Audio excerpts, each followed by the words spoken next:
the meek and patient, having courage to hang on. Soon all earth will inherit, times of trials will be gone. Blessed all who thirst for hunger, righteously they will be fed.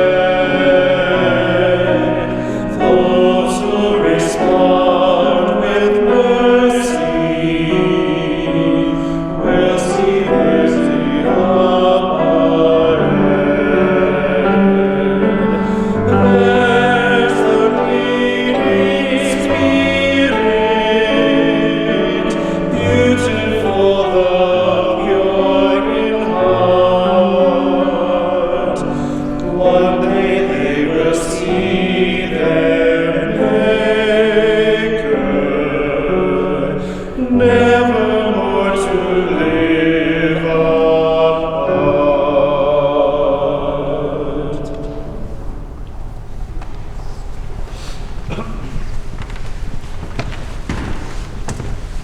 Good morning. Good morning. Join me in the call to worship as printed within the bulletin. With what shall I come before God and bow myself before God on high? Shall I come before God with burnt offerings, with calves a year old? He has told you, O mortal, what is good, and what does the Lord require of you, but to do justice, and to love kindness, and to walk humbly with your God.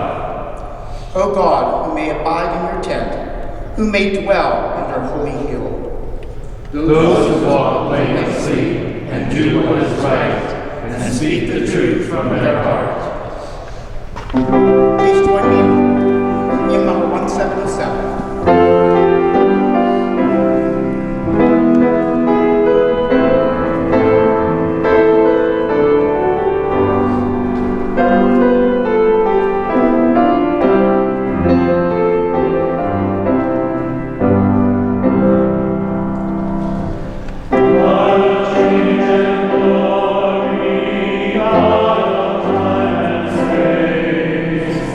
When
may be seated. Awesome singing. In your bulletin, you can see a prayer of confession. Please join with me as we pray this prayer together. God of all mercy, we confess before you and each other that we have been unfaithful to you. We lack love for our neighbors. We waste opportunities to do good. And we look the other way when you cry out to us the suffering of our brothers and sisters in need. We are sincerely sorry for our sins, both we commit deliberately and those we allow to perpetrate us. We ask your forgiveness and pray for strength that we may follow in your way and love all your people with the perfect love which casts out all fear. Through Jesus Christ our Redeemer. Amen.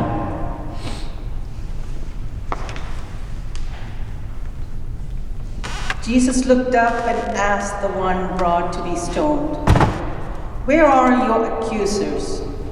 Has no one condemned you?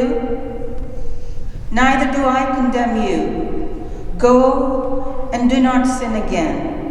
Thanks God. This is the time in our worship service we take time to think about the need for peace in our midst.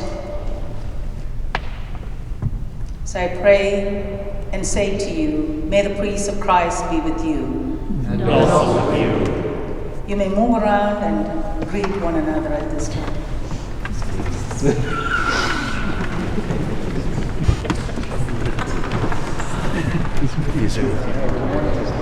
Good morning. How's it going? Peace be with you. Good to see you. Good to see you too. Good morning, Jeff. Peace be with you. Morning. Peace be with you. Peace be with you. For now, yes. Peace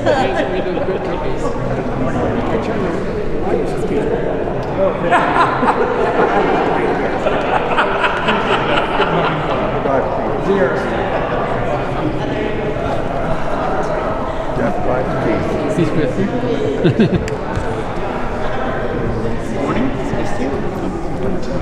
Hey, this is Jeff. Good to see you. Please use your hand this morning, okay? Yeah, I'll help. All right, I appreciate it. Thank you. This is nice to meet you. Jeff. I have a bullet I open the prayer study. Okay, sounds good. Yes.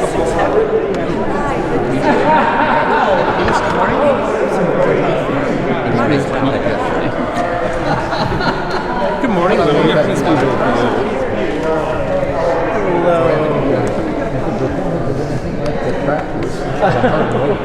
Knock on wood. And then you were back.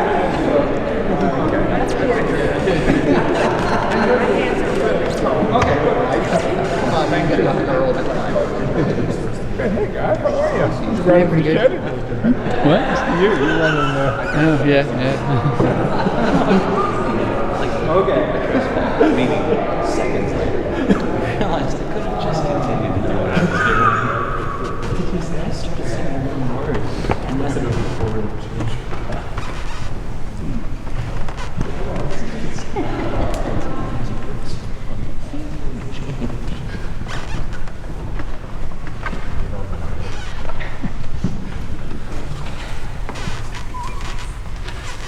If you turn to the back of your hymnal, you find the statement of faith, number 887, right before the index in the back.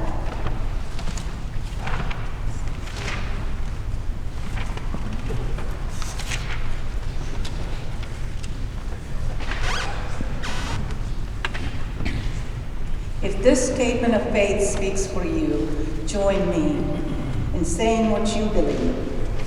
We are not alone. We live in God's world.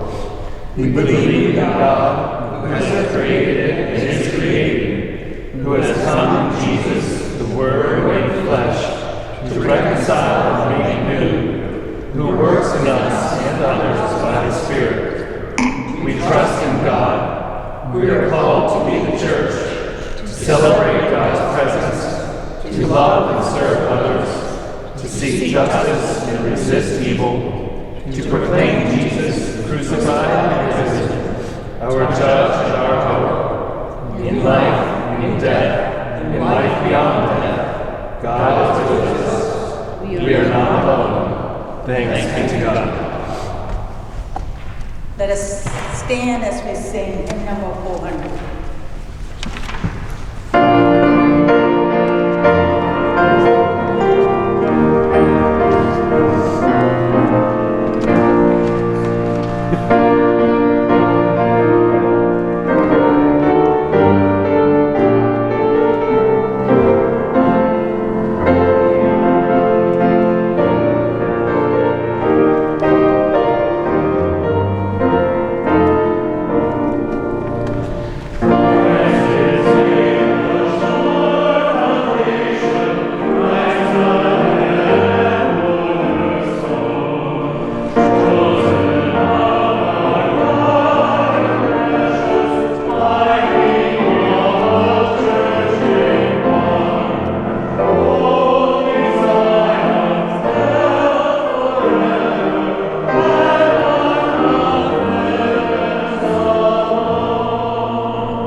As we prepare for prayers, I know there are many things happening in the world that we are concerned about.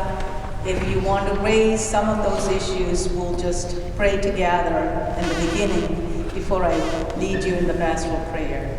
Anybody who wants to mention something that you're carrying that's heavy on your heart today?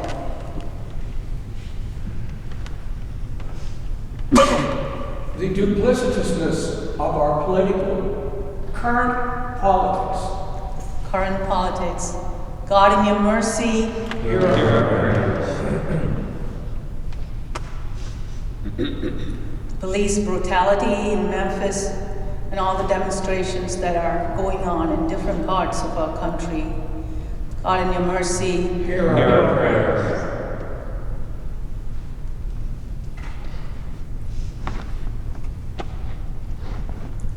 The West Bank region, there's been assaults from both sides.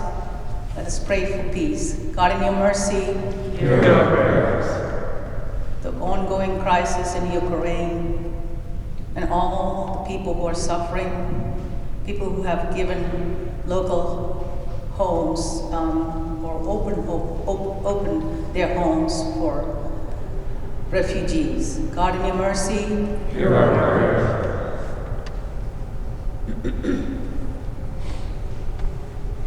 Let us pray. Holy One, we draw near your protective shelter on this winter morning, counting ourselves as children of God, feeling blessed for all your mercies in our lives. We thank you for this blessed gathering. When we get to meditate on the Sermon on the Mount and hear the enthusiasm Susie is bringing to us in this meditation after visiting Holy Land recently. We may be geographically distant from the place Jesus walked and talked, But the Spirit of God is so near to those who seek you. We know that. Help us to know the love and the compassion of Jesus as we read the Sermon on the Mount. The depth of understanding Jesus had about human condition and how we can move into that, what we are capable of doing for one another. Encourage us to serve you, O God, rooted in the loving kindness that Jesus showed.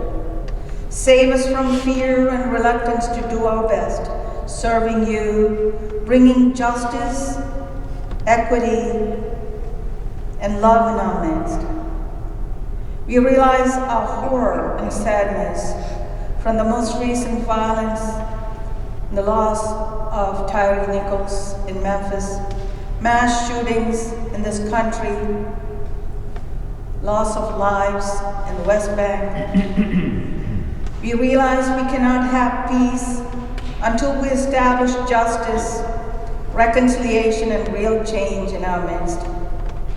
We need police reforms, gun safety legislators, better mental health screening for police departments.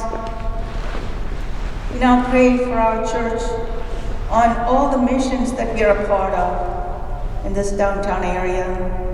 Bless our efforts to be more involved in the service of the homeless people around us. Bless our efforts to distribute food to those who need necessary nourishment through our food bank. Bless the efforts of our women's fellowship to bring hats, scarves, peace pals, not only locally but to other parts of the world.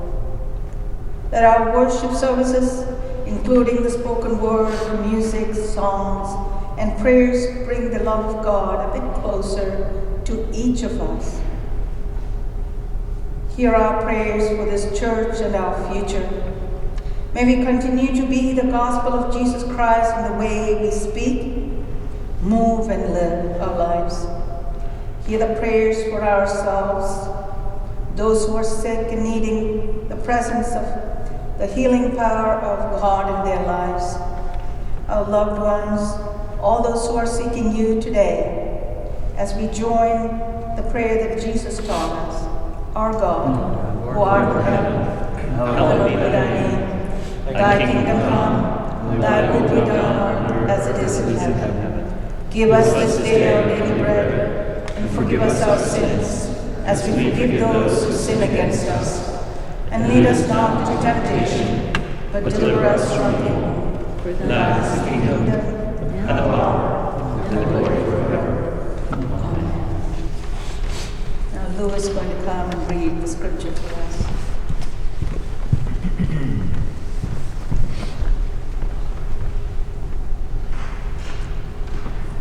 The gospel is taken from Matthew 5, verses 1 through 12. When Jesus saw the crowds, he went up the mountain, and after he sat down, his disciples came to him. Then he began to speak and taught them, saying, Blessed are the poor in spirit, for theirs is the kingdom of heaven. Blessed are those who mourn, for they will be comforted. Blessed are the meek, for they will inherit the earth. Blessed are those who hunger and thirst for righteousness, for they will be filled. Blessed are the merciful, for they will receive mercy. Blessed are the pure in heart, for they will see God. Blessed are the peacemakers, for they will be called the children of God. Blessed are those who are persecuted for righteousness' sake, for theirs is the kingdom of heaven. Blessed are you when people revile you and persecute you and utter all kinds of evil against you falsely on my account. Rejoice and be glad, for your reward is great in heaven. For in the same way they persecuted the prophets who were before you. The word of God for the people of God. Thank you, God.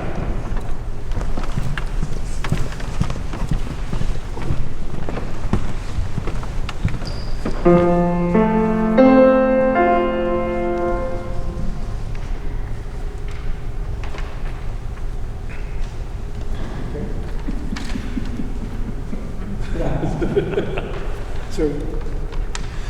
Hark the herald angels sing, Jesus the light of the world.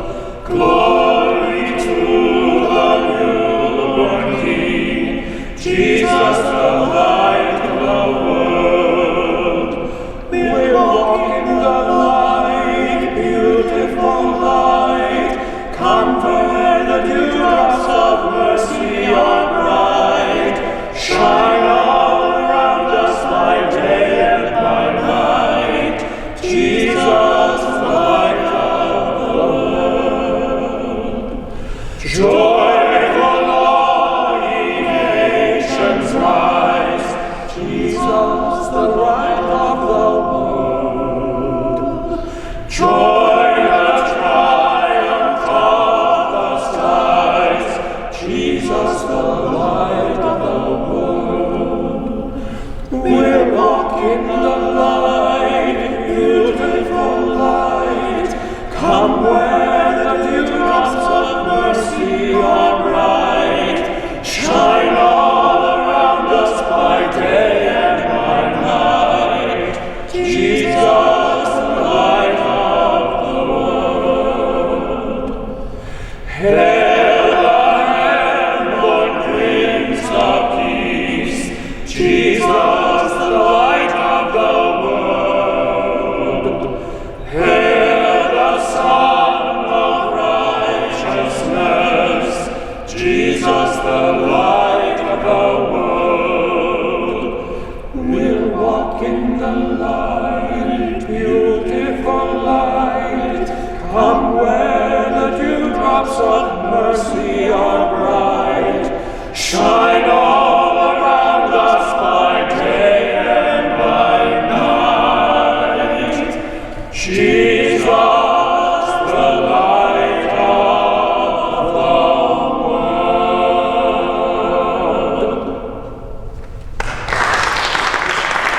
thanks for these great guys.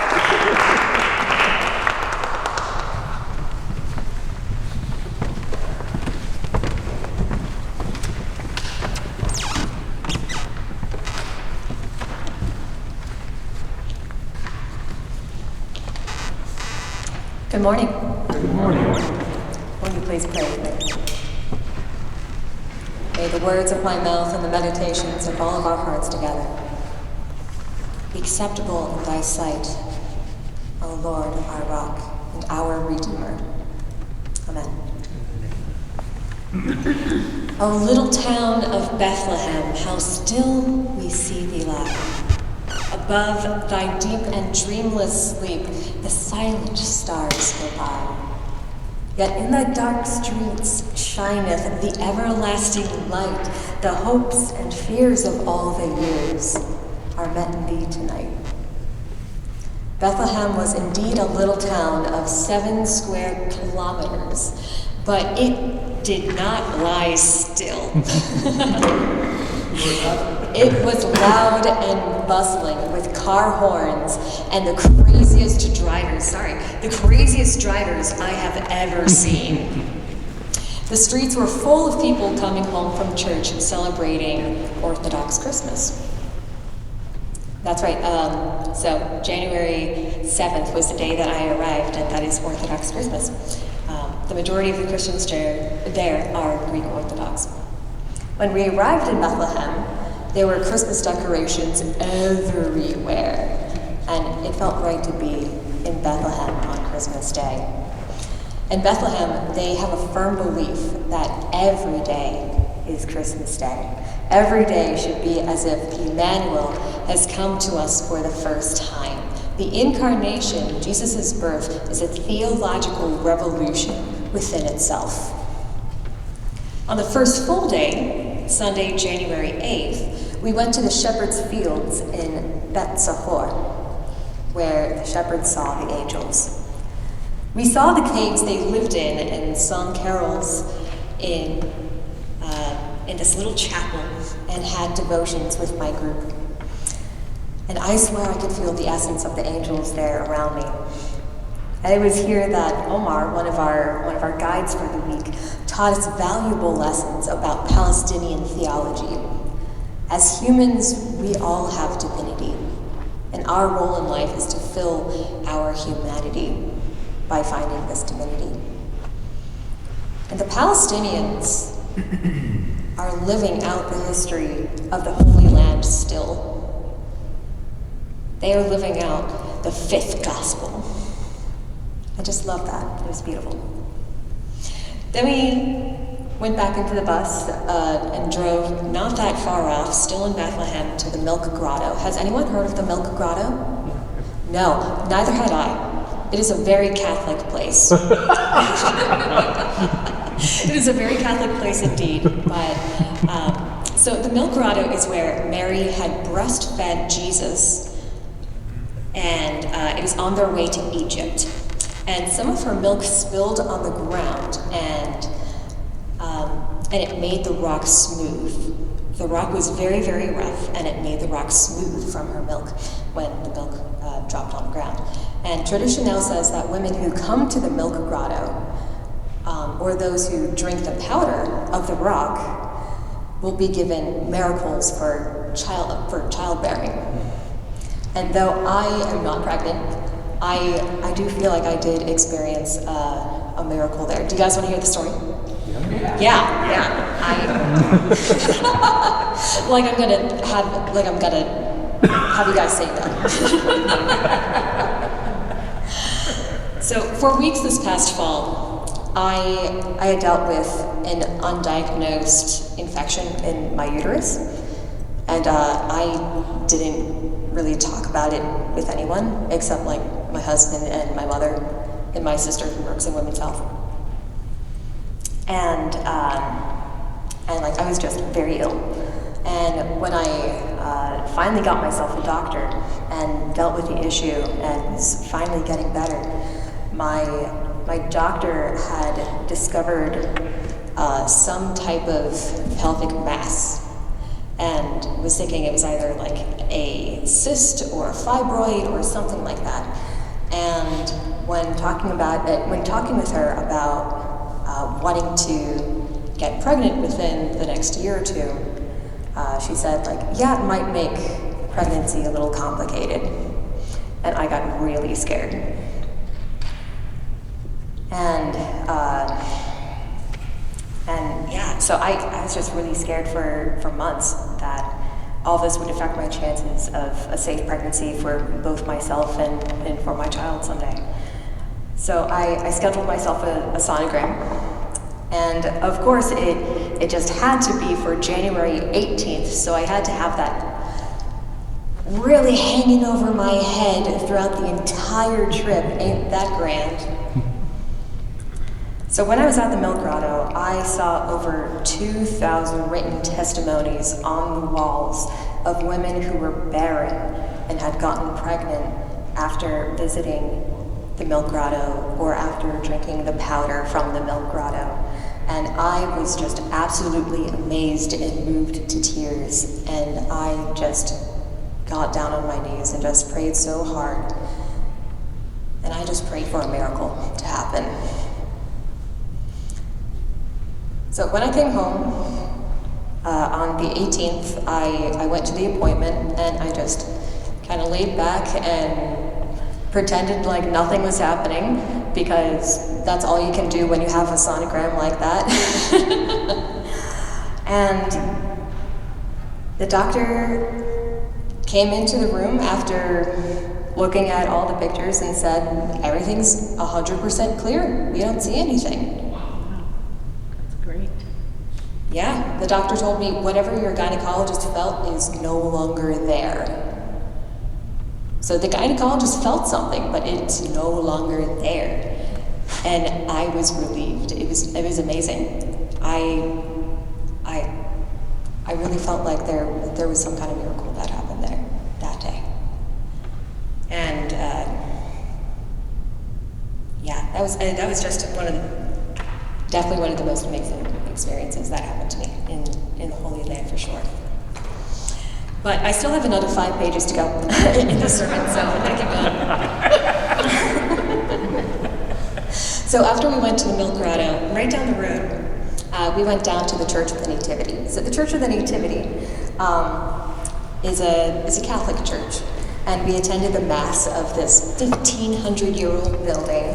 And as I walked in and read the sign, you walk in a tourist, but you walk out a pilgrim, and I just love that. And after the service, we were brought around through these little chapels with icons and incense holders everywhere, and there was a really huge packed line.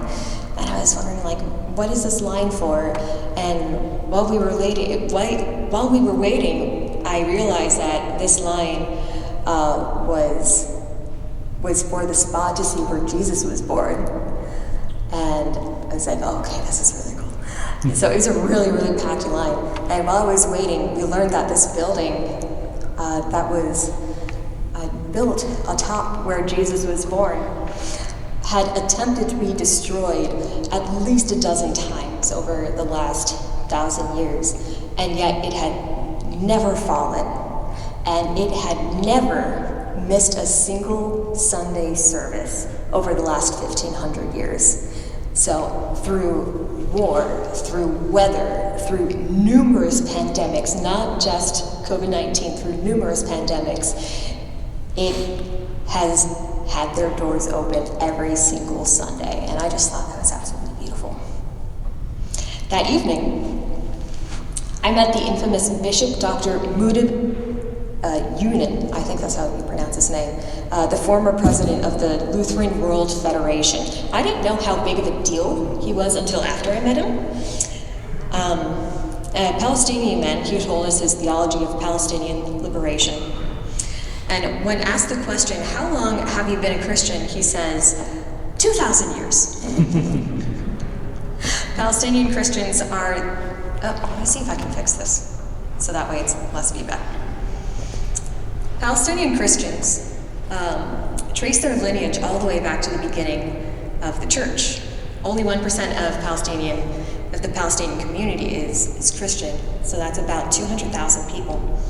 So they only have one voice for what's happening in the Christian community, and it's a small voice. But the Palestinian church doesn't want charity, they want justice for what's happening. And they want to be an instrument of peace. They want what it means to be a Palestinian Christian, and that is to stand. We, the American people, can be the change of American people to have solidarity for Palestine, and especially those in the Black and Latino communities in America. Because those who have faced oppression can break the cycle of American exceptionalism. Amen? Amen. Amen. So day 2, this was on the 9th, it was a way to help us cope and heal from the amount of suffering that we saw around us and heard about from the last couple days about the trauma and suffering of the Palestinians. So they decided to bring us to the Holocaust Museum. Because that's a great way to help us cope with pain and suffering, right? By bringing us to another place of pain and suffering. But it was really important to help us see the other side, because we weren't just there to see the pain and suffering of the Palestinians. We were there to see the pain and suffering of the Israelis too. So we arrived at the Holocaust Museum, and it was a very emotional experience. And I cried for the 6th time that week alone. And that day was just really important. It was about perspective on the differences between having discussed over Zionism that created apartheid and being anti-Semitic and having solidarity for our Jewish siblings. The Holocaust Museum was brilliantly designed architecturally to have it start off rather big in the beginning and then to go smaller and smaller and smaller. And it only allowed you to walk within a very certain direction, kind of zigzagging throughout it to make it feel like as if you were the Jews within Eastern Europe having to make no choice but to walk the way that they had to walk through everything they had to go through, and to feel confined and to feel small. And it was very powerful and very moving. And what I especially really appreciated was that they gave the stories to those who were victimized. The one problem that I had with it, though, was that it kind of had like the Zionist agenda. So they opened out to this really beautiful view of the metropolis that was the New Jerusalem, saying like, look at this beautiful apartheid that we have now. And I'm just thinking, oh no. And they didn't even mention any of the Palestinians within anywhere. It was like, geez, that's not good. But later that evening, I felt a lot better because we talked to an American-Israeli Jewish lawyer named Daniel Seidman, and he taught us a few important lessons. And the first one that he taught us was this concept of what is called the two-state solution. Some Palestinians are trying to go for a one-state solution of trying to just get Palestine back and just have one Palestine, and then the rest are just trying to go for the two-state solution. Have an Israel and have a Palestine. And that honestly is what I think will be the best thing for there to happen. Have an Israel and have a Palestine, and have them be at peace with each other, and have them be able to share their resources. And it's a possible peace solution as long as there are good conditions for Palestine. He made notice that if the citizens of Palestine don't rise up and do anything, though, the opposition will be the end of them. So if they want this two-state solution, they need to do something about it. They need to rise up and they need to start creating this new solution. But he also noted something really important about anti-Semitism. He noted that it is good that there's a safe haven for Jerusalem from anti-Semitism. In fact, the only thing a Jew needs to do to become a citizen of Israel, I don't know if you guys know this, but all they have to do is show their documents that they went through their process within the synagogue of becoming a Jew. That's all they have to do. That's all they have to do to become a citizen of Israel. So it's a real place of peace for the Jewish people. And considering the amount of anti-Semitism around the world, that is really important, that there is a place where they can go to and say, I am a Jew and I belong here. And I can be at peace where I don't have to risk being killed. All right, Tuesday, day 3, was another day in Bethlehem. This time, listening to the stories of the people, we went to Bethlehem University at the Palestine Institute of Biodiversity and Sustainability, where we learned about the biological and climate impacts on the land that the European Jews brought over. And they also taught us there the ethnic cleansing of Palestine. We also went for a very, very cool place called the Walled-Off Hotel. It's a hotel / art gallery / history center / bar right next to the wall, and there was tons of beautiful art and graffiti on the wall there. And the Walled-Off Hotel, it's supposed to be a play on words of the Waldorf Hotel, if you couldn't tell. It had really amazing artwork there, especially this one painting. When you stand in front of it, there's a mirror within the eyes of it, and so you're looking at it as if you are this Palestinian fighter in the picture, and then when you look back a little bit, you can see at the bottom that it's labeled the hero. And it broke me. I fell into tears when I saw that. Then we went off and spent a considerable amount of time at a place called the Tent of Nations. And it's one of my favorite spots that I went to. And it's not a great day to lose your coat, by the way, at the top of a mountain on a very windy day, but that's beside the point. So there are these two brothers that have lived there their whole lives, and it's now a 4th generation farm. And these people live completely off the grid. They have been living in caves for generations, and they feed people and they educate people about sustainability. But unfortunately, the Israeli government, not the people, the government, is trying to take away their land. So the Israeli government uses what's called an absentee law. And if you leave your land long enough and it's not consistently being used, then it will become occupied by Israel.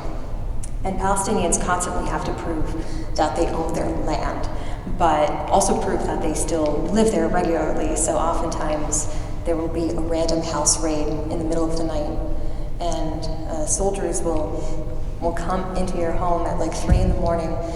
To see if you're still there, still living there, and rummage through your house, and sometimes even arrest someone in your family if they don't comply with the soldiers, or if someone in your family did something illegal.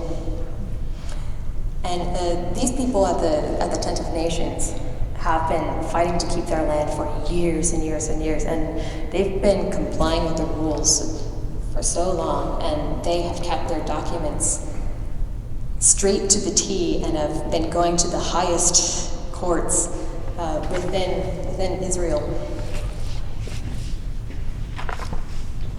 Sorry. They distinguish the policy from the people, though. They refuse to hate. They live off their Christian values and try and love their Jewish neighbors as best as they can and choose to be nonviolent. Nonviolence to them is a movement. It's both internal and a discipline. They taught me so much just in the few hours that we spent with them. All right, so Wednesday, day 4. This was the day that we went to the old city of Jerusalem, and we started off with seeing just one part of it up close in person, the Al-Aqsa Mosque. This is a very, very cool place. It's from the 7th century. And what I had not realized was that it was not the buildings themselves that were holy. It was not the mosque. It was not the dome of the rock. It was the land itself that was considered holy. So it was the rock where Muhammad had ascended to heaven, and it was the soil around it, and the creation made and blessed by God. It was the beautifuls were building. The buildings were beautiful around it. Don't get me wrong, but knowing that it was the land that really meant something, it really put everything into perspective for me, especially thinking of how many times there were actual, literal battles there, like within the last 2 years. And our guide told us that this upcoming May will most likely be a bloodbath at Ramadan. And he said, definitely don't come here in May because it'll be a very dangerous place. And it made me realize, like, when the Israelis and when the Palestinians fight, like when the Jews and the Muslims fight, it's not about power, it's about the land. Like, they both find this land extremely holy, especially this very site. Like, they're not fighting just about, like, who can take over what. It's about who can have hold of the Holy Land. So later we got back onto the bus and we had a bus tour. It was led by a Palestinian woman who had this heart of fire, and she was driven by her activism, and her blood would boil by how much suffering her people endured, and wanted to make so much of a change that she could with the information that she knew. And there was this one moment at the top of the Mount of Olives where there was now a new forest that was once inhabited by Palestinian homes. where she gave like a very long, heated speech, and then she started walking back towards the bus, and they were all about to head back to another location. And there was this young soldier boy.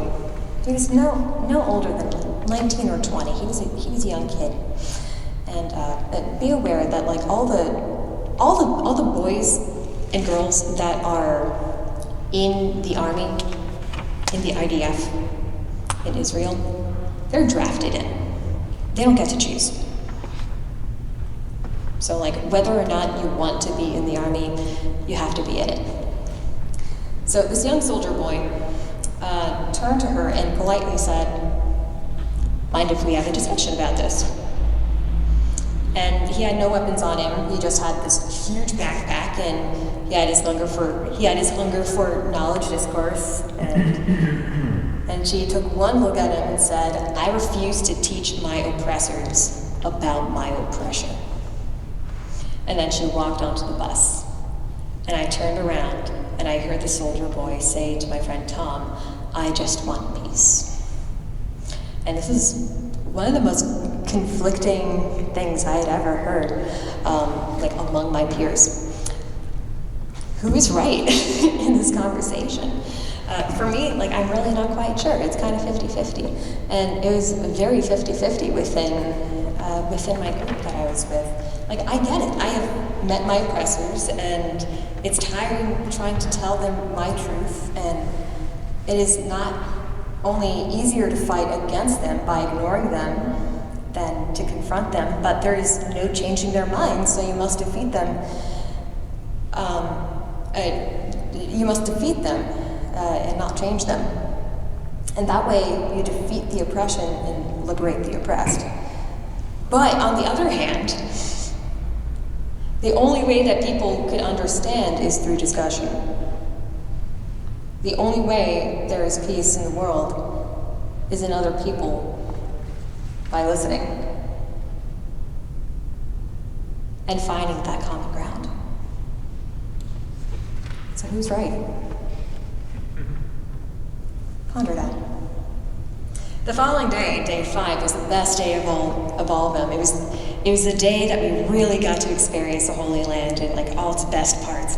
It was definitely the most spiritual day of my life. It was really cool. I went to first the Western Wall.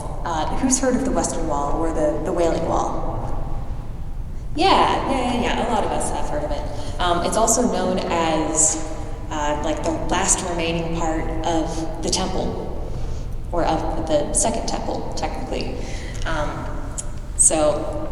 I've got a whole story for that, but I'm actually going to skip it. You can ask me about it later, just because of time. Following that experience, after I went to the Western Wall, I went to the Church of the Holy Scepter. Have you guys ever heard of that church? Yeah, it's an awesome experience. If you haven't been there, go. It is fantastic. The Church of the Holy Scepter is also known as the Church of the Resurrection, and this is the church where they brought together all the holiest things about Christ and put them into one space. So there I saw Christ's tomb, where they buried and resurrected, and the remaining pieces of the stone that was rolled away, and they have the slab of stone that his dead body was anointed on. They have the room with the 3 crosses were stored in. They have the rock of Calvary, where the actual cross was planted into the ground. They have the burial place of Adam and Eve, apparently.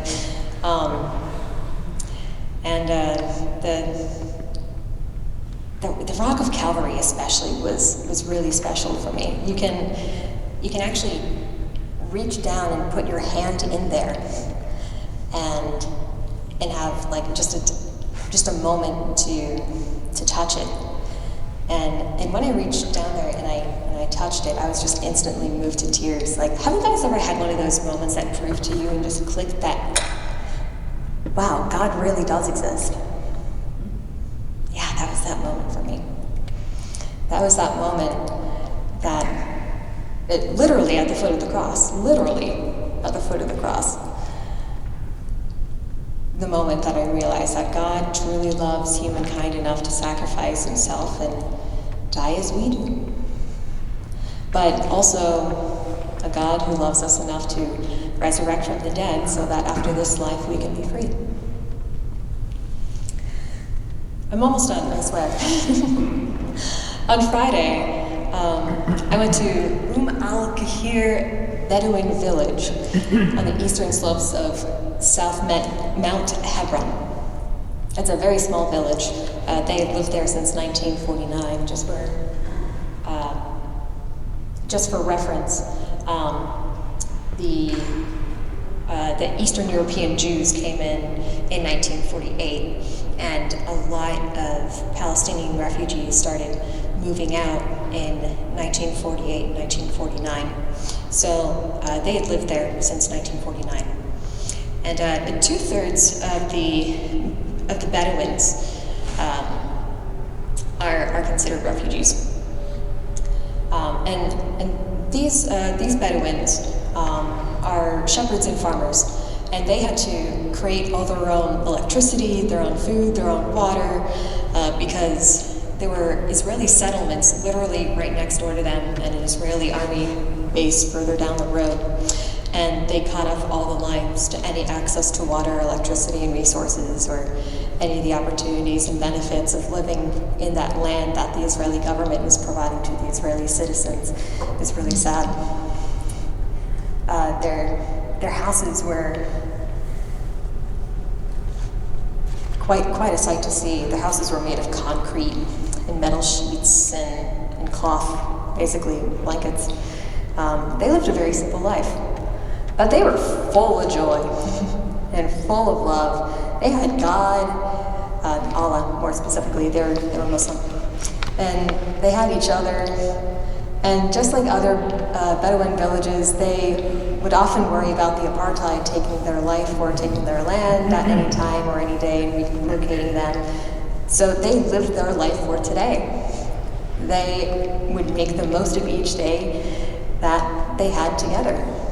And the apartheid could not take away their joy. The apartheid could not take away the laughter of their children. The apartheid could not take away the love within their families.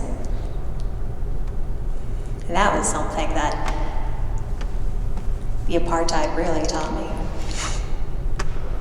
It can't take away love. Later that same day, we drove north into the city of Hebron. Now Hebron, I hadn't realized, is actually a very holy city. They have the burial grounds of Abraham and Jacob and Joseph there, all within a synagogue, and we got to see those burial sites. And after we saw this synagogue, we started to walk around the city. It was a ghost town. I had never seen anything like it. Like, all that we saw on the streets really were soldiers. The windows were barred and locked up like cages, so that way it would keep from rocks being thrown at them and being broken. And the business doors were either locked or welded shut. And Omar, our guide, walked us through everything and was telling us about kind of the history of Hebron. And then we met a soldier. He was a young man, probably about 21 years old. And he stopped us and made us show us our passports. And then we just had a nice, friendly conversation with him for a while. He told us he worked for the IDF for the last 3 years, and we asked him questions about his life and the IDF and why he decided to stay in the military, how he views Israel and how he views Palestine. And eventually there was like a whole group of other young soldiers that came over and joined in our conversation, and it was actually a really interesting time to like be in this. For a moment I was afraid, and then for another moment I kind of felt at peace. But then I started feeling afraid when some people in our group started telling them that we were more along the pro-Palestinian route, and then they started talking to some of their guys and on their walkie-talkies, like,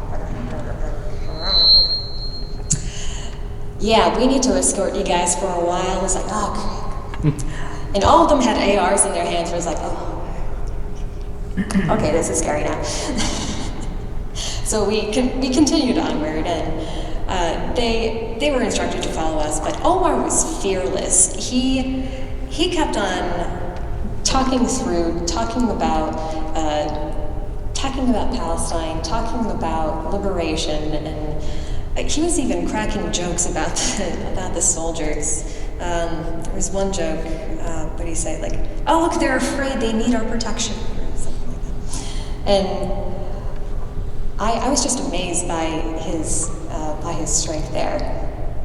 He kept talking about liberation without a beat, without hesitation, and without any fear. And even at some points, he said things directly to the soldiers because he truly believed that these soldiers just needed to be retaught about what they learned from their culture growing up.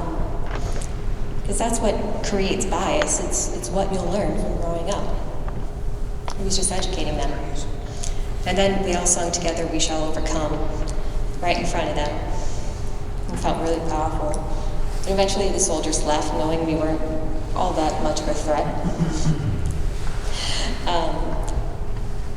Then on the way back, after the soldiers left, we found this boy, and he told us to come and talk to this woman who wanted to speak with us. And she was up in this window in her caged-up balcony, and she told us that she was locked up in her home, except to go to the market just 30 feet away from her house, and she could only leave out one door, and she couldn't go anywhere else.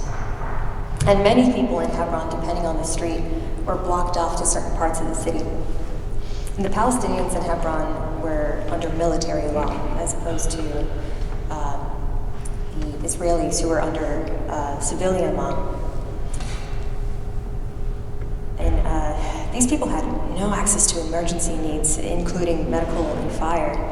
A group of people started gathering around us and started telling us their stories. One man became an interpreter for us. He told us his house was raided every single night. He was arrested numerous times, was beaten so many times, and he had so many surgeries that he said he had to replace 70% of his body. And his wife was arrested earlier that past week and was beaten very badly in the process. And even his children were beaten very badly as well. And another man was coming by, and he was walking very slowly in pain, and apparently he was on his way home from the hospital, and he had just had a pretty major surgery just a few hours before.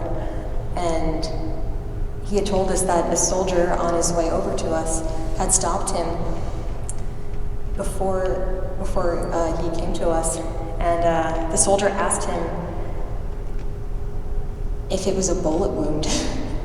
And he told him to remove his bandages and show him the injuries from the surgery.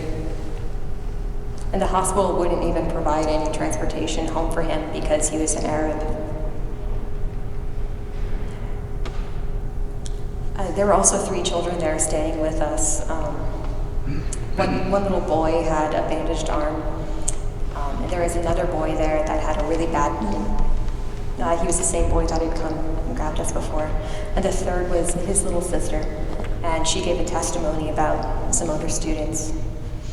And as we were leaving and trying to hold back my tears, the 2 siblings saw my camera.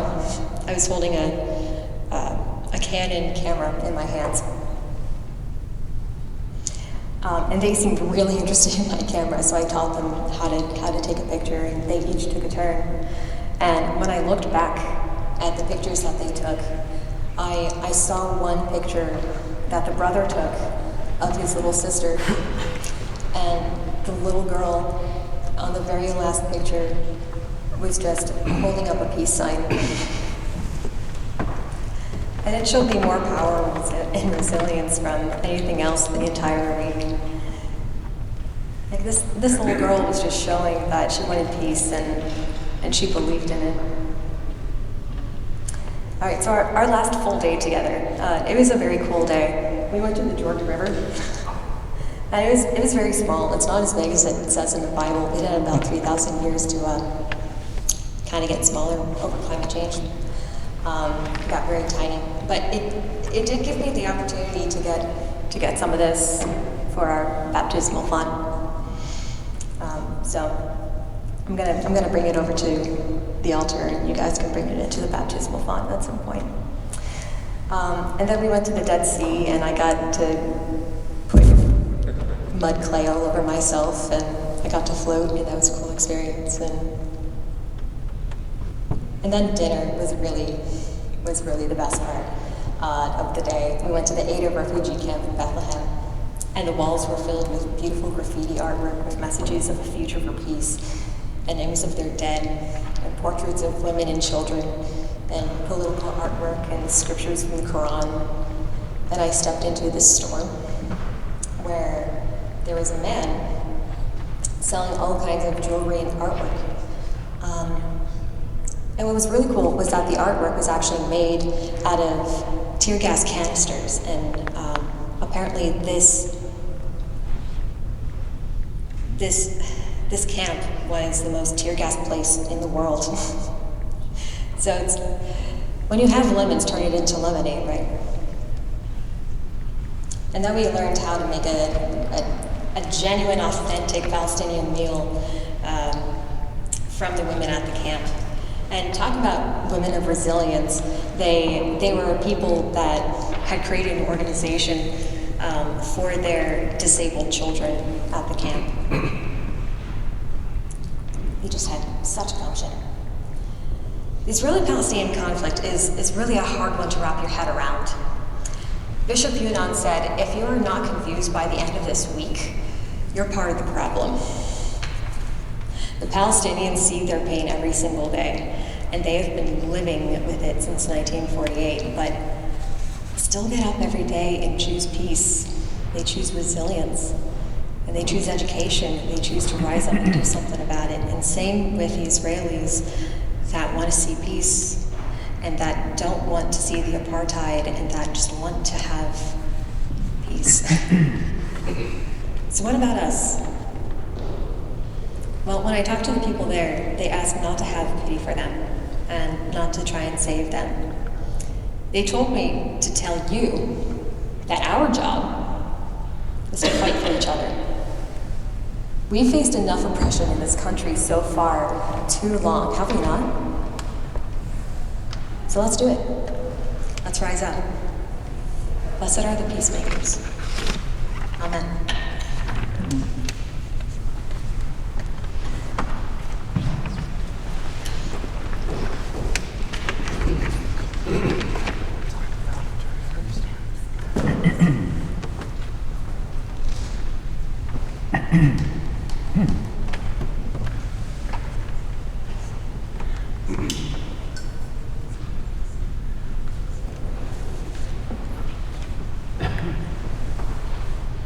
Thank you, Susie, for giving us a wonderful message.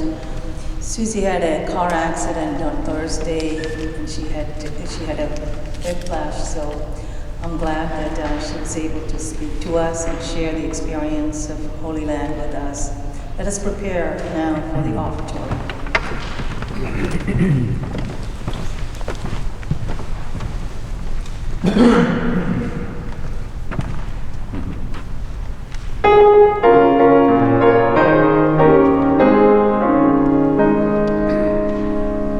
I'm going to lay down my burdens down by the riverside, down by the riverside, down by the riverside. Gonna lay down my burdens down by the riverside. Ain't gonna study one no more.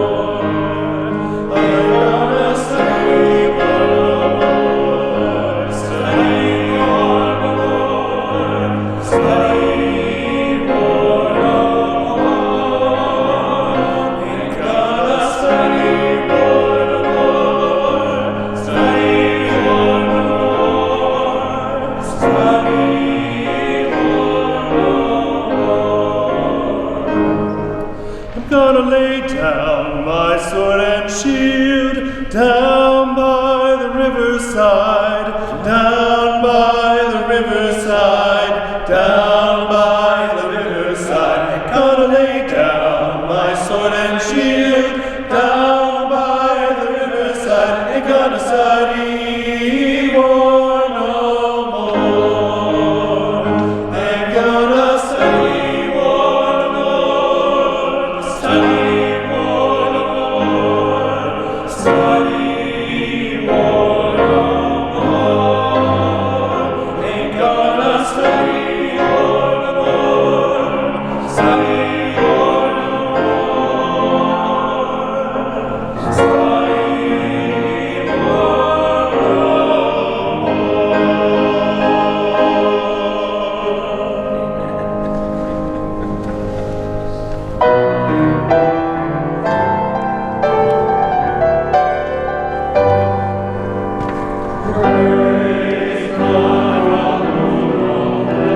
Gracious God, we pray that you bless us along with these, our offerings. Hear our prayer of dedication. We present these offerings that they may be used to extend your liberating reign. With them we offer our varied ministries in the days ahead, that each of us may impart our answer to the cries of the world. Amen. Closing hymn is hymn number 584.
Those who want to hear more about the Holy Land, Susie's going to be leading a Bible study.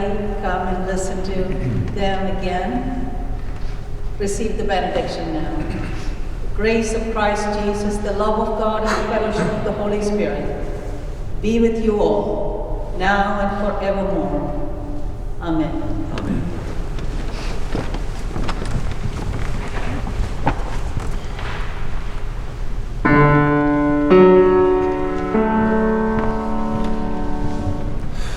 Lift thine eyes, O lift thine eyes to the mountains, whence cometh help. Thy help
Amen.